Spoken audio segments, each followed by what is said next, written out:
هيكل محمد موسى وأديك تصور في شيء أو عن كل كاحية مالية أبشر محمد حسن ومهر كذا أويا بقول قران ودهب بنت امرأة وسنغافوري أبي هذا أو في شيء عن كل كاحية هيكل محمد موسى هيكل أديك توكيل نكاحاس مهكاس موقع بس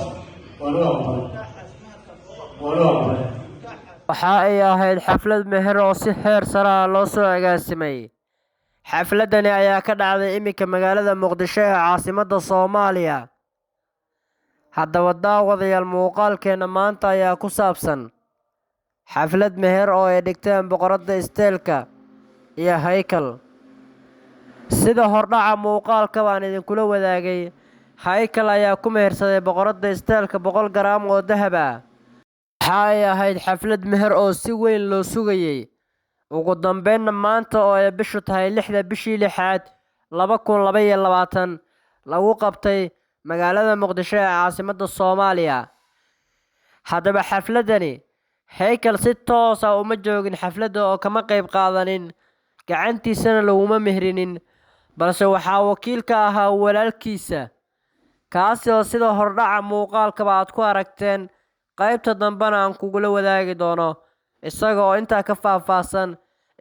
ayaa Haykal walaalkiisa waxa uu u aqbalay in uu mehersaday Maariya Abshir uuna ku mehersaday 100 garaam oo dahab ah.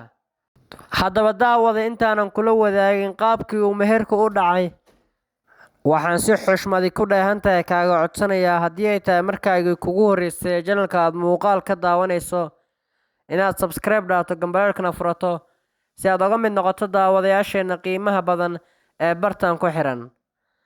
waxaynu isla soo gaarnay gabagabadii muuqaalkeena ee waatan xafladda qaabka ee u dhacday ee la daawo. kadib hambalyadu waa dhinacaaga ee qaybta commentiga inoogu reeb.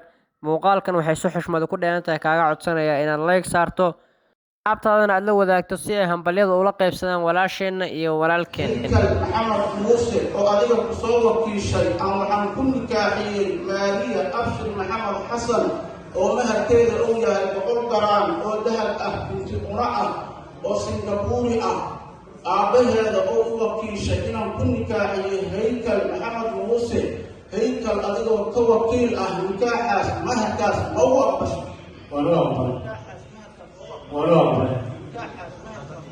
نكاحاس مهركاس هيكل محمد موسى وأديك تصور في شيء وأن كل كاحية ماريا أبشر محمد حسن وأعطيها تصور في شيء أن كل كاحية هيكل مهر كذا وبقول قران وذهب وفي امرأة سنغافور أن كل يوم كل كاحية هيكل مهر كاس نكاحاس هو بس مهركاس نكاحاس بارك الله فيك وبارك عليكم.